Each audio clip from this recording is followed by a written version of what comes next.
Krishnam Vande Jagat Gurum. I pray to the Guru of the universe.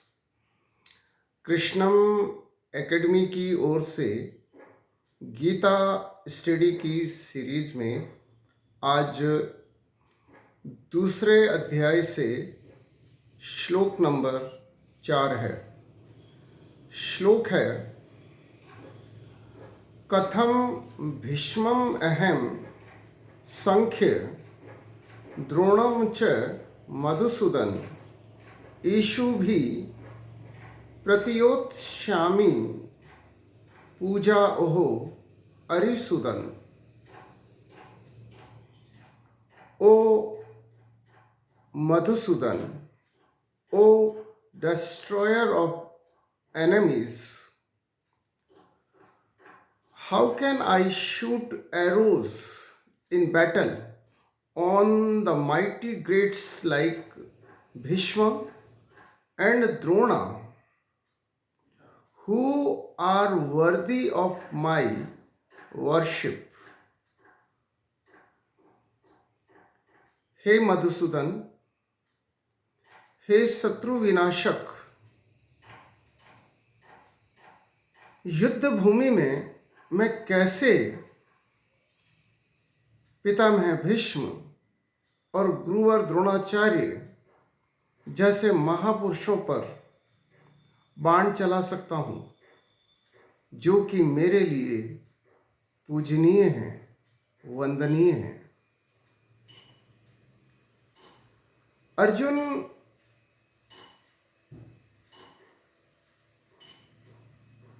एक भावुक व्यक्ति है, समझदार व्यक्ति है और वह ये समझ पा रहा है कि पितामह भीष्म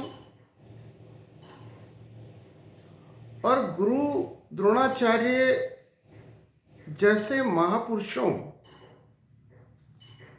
को मारना, उन पर बाण चलाना अनुचित है। यह अर्जुन का नैरेटिव है, उसकी अपनी सोच है जो उसे यह सोचने पर विवश कर रही है कि द्रोणाचार्य जैसे गुरु और भीष्म जैसे पितामह पर बाण चलाना अनुचित है, उन्हें मारना अनुचित है। और वह भगवान श्री कृष्ण से ये पूछ रहा है कि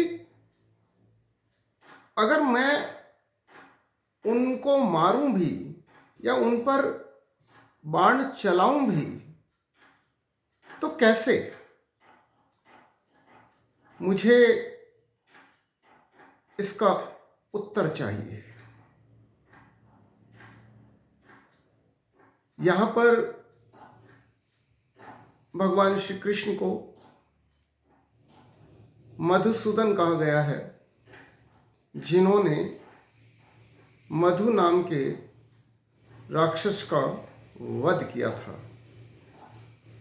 भगवान को यहां पर अरिसुदन, डिस्ट्रॉयर ऑफ एनिमीज भी कहा गया है। हम इस बात को समझें कि हमारा मानव जीवन composition of good and bad,